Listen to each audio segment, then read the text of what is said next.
ನಮ್ಮ 5ನೇ ಗ್ಯಾರಂಟಿ ಯುವ ನಿಧಿ ಇದನ್ನ ನಿರುದ್ಯೋಗಿ ಪದವೀಧರರಿಗೆ ಮತ್ತು ನಿರುದ್ಯೋಗಿ ಡಿಪ್ಲೊಮಾ ಹೋಲ್ಡರ್ಸ್ಗೆ, ಪದವೀಧರರಿಗೆ 3,000 ರೂಪಾಯಿ, ಡಿಪ್ಲೊಮಾ ಹೋಲ್ಡರ್ಸ್ಗೆ 1,500 ರೂಪಾಯಿ ತಿಂಗಳಿಗೆ 2 ವರ್ಷದವರೆಗೆ ಕೊಡ್ತೀವಿ. ಇದನ್ನ ಕೊಡೋದ್ರ ಜೊತೆಗೆ, ಈ ಭತ್ಯೆ ಕೊಡೋದ್ರ ಜೊತೆಗೆ ಅವ್ರಿಗೆ ಸ್ಕಿಲ್ ಟ್ರೈನಿಂಗು ಕೂಡ ಕೊಡ್ತೀವಿ. 2 ವರ್ಷದೊಳಗಡೆ ಸ್ಕಿಲ್ ಟ್ರೈನಿಂಗ್ ಕೊಡ್ತೀವಿ. ಕೌಶಲ್ಯ ಅಭಿವೃದ್ಧಿ ಅವರಿಗೆ ಟ್ರೈನಿಂಗ್ ತರಬೇತಿ ಕೊಡ್ತೀವಿ.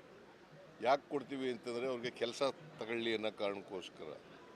ಈ ಭತ್ಯೆ ಕೊಡ್ತಕ್ಕಂಥದ್ದು 2 ವರ್ಷದವರೆಗೆ.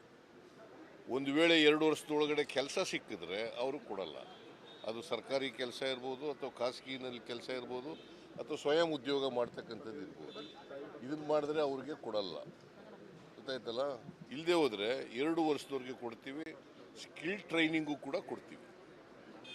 ಅವ್ರನ್ನ ಯಾಕಂತಂದರೆ ಮಾರ್ಕೆಟಿನಲ್ಲಿ ಯಾವುದು ಡಿಮ್ಯಾಂಡ್ ಇದೆ ಇವತ್ತು ಉದ್ಯೋಗ ಸಿಗಬೇಕಾದ್ರೆ, ಆ ಟ್ರೈನಿಂಗು ಕೂಡ ಕೊಡ್ತೀವಿ.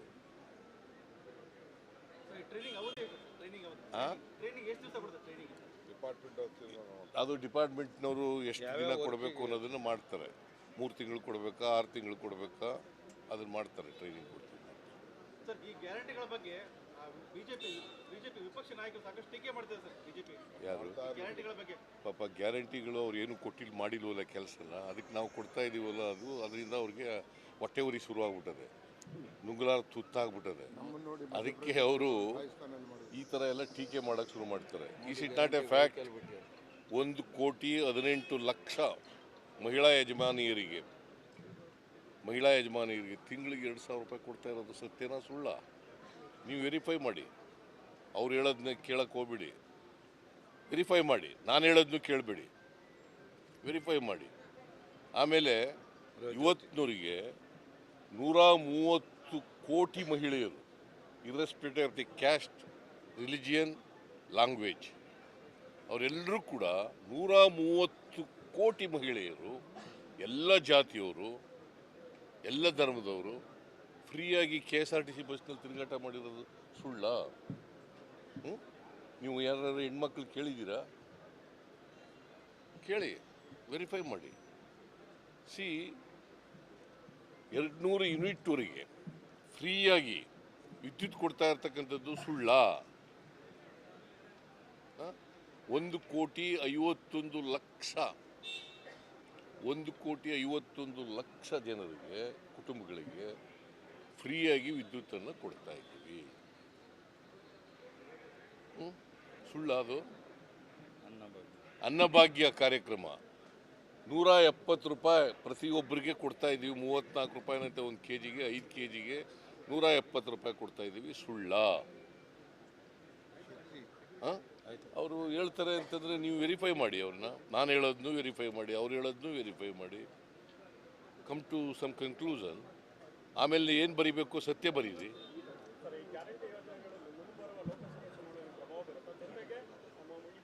ನಾನು ಚುನಾವಣೆಗೋಸ್ಕರ ಮಾಡಿರೋದಲ್ಲ ಇದು, ಅಥವಾ ಓಟ್ಗೋಸ್ಕರ ಮಾಡಿರ್ತಕ್ಕಂಥದ್ದಲ್ಲ ಇದು. ಇದು ಮಾಡಿರ್ತಕ್ಕಂಥದ್ದು ಬಡವರಿಗೆ, ಮಧ್ಯಮ ವರ್ಗದ ಜನರಿಗೆ ಆರ್ಥಿಕವಾಗಿ, ಸಾಮಾಜಿಕವಾಗಿ ಶಕ್ತಿ ತುಂಬಬೇಕು, ಅವರು ಮುಖ್ಯವಾಹಿನಿಗೆ ಬರಬೇಕು ಅಂತ ಮಾಡಿರ್ತಕ್ಕಂಥದ್ದು. ಇದು ಯಾವ ಪ್ರಿನ್ಸಿಪಲ್ ಮೇಲೆ ಮಾಡಿದ್ದೀವಿ ಅಂತಂದರೆ, ಯೂನಿವರ್ಸಲ್ ಬೇಸಿಕ್ ಇನ್ಕಮ್. ಈಗ ನಿಮ್ಮ ಹತ್ರ ದುಡ್ಡಿರಲ್ಲ, ದುಡ್ಡು ಕೊಟ್ಟಿರ್ತಾನೆ ನೀವು ವ್ಯಾಪಾರ ಮಾಡೋಕ್ಕೆ ಹೋಗೋದು, ಅಥವಾ ಬೇರೆ ಕಸುಬು ಮಾಡೋಕ್ಕೆ ಹೋಗೋದು. ದುಡ್ಡೇ ಇಲ್ಲದವ್ರು ಏನು ಮಾಡ್ತೀರಿ? ಸೊ ಅದನ್ನು ನಾವು ಇವತ್ತು ಒಂದು ಕುಟುಂಬಕ್ಕೆ ಸುಮಾರು 4,000-5,000 ರೂಪಾಯಿ ನಗದು ಹಣ ಸೇರ್ತಾ ಇದೆ ತಿಂಗಳಿಗೆ. ಪ್ರತಿ ತಿಂಗಳಿಗೆ 4,000-5,000 ರೂಪಾಯಿ ಸೇರ್ತಾ ಇದೆ. ವರ್ಷಕ್ಕೆ 48,000-48,000ದಿಂದ 50,000 ರೂಪಾಯಿ ಸೇರ್ತದೆ. Is it not a benefit to the people who are poor in the society? ಬೆಲೆ ಏರಿಕೆ ಆಗಿದೆ. ಪೆಟ್ರೋಲ್ ಡೀಸೆಲ್ ಬೆಲೆ ಎಲ್ಲ ಜಾಸ್ತಿ ಆಗಿದೆ, ಗ್ಯಾಸ್ ಬೆಲೆ ಎಲ್ಲ ಜಾಸ್ತಿ ಆಗಿದೆ, ಆಹಾರ ಪದಾರ್ಥಗಳ ಬೆಲೆಗಳೆಲ್ಲ ಜಾಸ್ತಿ ಆಗಿದೆ, ಅನ್ಎಂಪ್ಲಾಯ್ಮೆಂಟ್ ಜಾಸ್ತಿ ಆಗಿದೆ. ಇದಕ್ಕೆಲ್ಲ ಶಕ್ತಿ ಇರಬೇಕಲ್ಲ, ಬಡವರಿಗೆ ಶಕ್ತಿ ಇರಬೇಕಲ್ಲ, ಕೊಂಡ್ಕೊಳ್ತಕ್ಕಂಥ ಶಕ್ತಿ ಇರಬೇಕಲ್ಲ. ಅದಕ್ಕೋಸ್ಕರ ಈ ಕಾರ್ಯಕ್ರಮಗಳು ಮಾಡಿ. ಇಷ್ಟೊಂದು ಜನಪ್ರಿಯ ಗ್ಯಾರಂಟಿಗಳನ್ನ ಕೊಡ್ತಾ ಇದ್ದೀರಾ, ಜನಪ್ರಿಯ ಅಲ್ರಿ, ಬಟ್ ಆರ್ಥಿಕ ಸಾಮಾಜಿಕ ಕಾರ್ಯಕ್ರಮಗಳು ಅಂತ ಹೇಳಿ. ಕೊಡ್ತಾ ಇದ್ದೀರಾ ಸರ್? ಕುಮಾರಸ್ವಾಮಿ ಅದೇ ಟೀಕೆ ಮಾಡ್ತಿದ್ದಾರೆ ಸರ್, ವಿನಾಕಾರಣವಾಗಿ ಹಣ ಪೋಲ್ ಮಾಡ್ತಿದ್ದಾರೆ, ಯಾರ್ದೋ ದುಡ್ಡು ಎಲ್ಲಮ್ಮ ಜಾತ್ರೆ ಮಾಡ್ತಿದ್ದಾರೆ. ಯಾರು? ಕುಮಾರಸ್ವಾಮಿ ಸರ್, ಕುಮಾರಸ್ವಾಮಿಗೆ ನಾನು ಟೀಕೆಗೆ ಯಾಕಂದ್ರೆ ಬರೀ ಸುಳ್ಳು ಹೇಳೋದು ಕುಮಾರಸ್ವಾಮಿ, ಅದರಿಂದ ನಾನು ರಿಯಾಕ್ಟ್ ಮಾಡಲ್ಲ.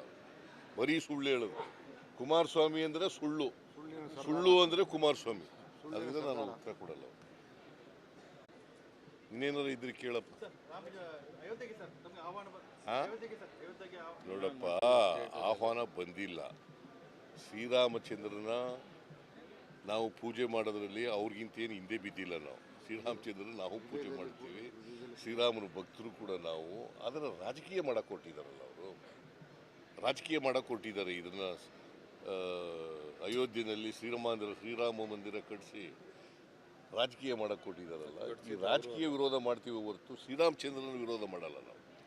ನಾನು ನೋಡ್ತೀನಿ, ಇದಾದ್ಮೇಲೆ 22ನೇ ತಾರೀಕು ಆದಮೇಲೆ ಯಾವಾಗ ಪುರುಷ ಸಿಕ್ಕಿದಾಗ ಅಲ್ಲಿ ಹೋಗಿ ನೋಡ್ಕೊಬರ್ತೀನಿ ಅಯೋಧ್ಯೆಯಲ್ಲಿ ಶ್ರೀರಾಮಚಂದ್ರ. ನಾವು ಮಾಡ್ತಾ ಇದ್ದೀವಿ. ಆಮೇಲೆ ಇಡೀ ರಾಜ್ಯದಲ್ಲಿ ನಮ್ಮ ಎಲ್ಲ ಕಾರ್ಯಕರ್ತರು ಕೂಡ ದೇವಸ್ಥಾನಕ್ಕೆ ಹೋಗಿ ರಾಮ ಮಂದಿರಕ್ಕೆ ಹೋಗಿ ಪೂಜೆ ಮಾಡ್ತಾರೆ. ಯಾರು ನಾಟ್ BJP ಅವರ ರಾಜಕೀಯ ಅಷ್ಟೇ ವಿರೋಧ ಮಾಡೋದು.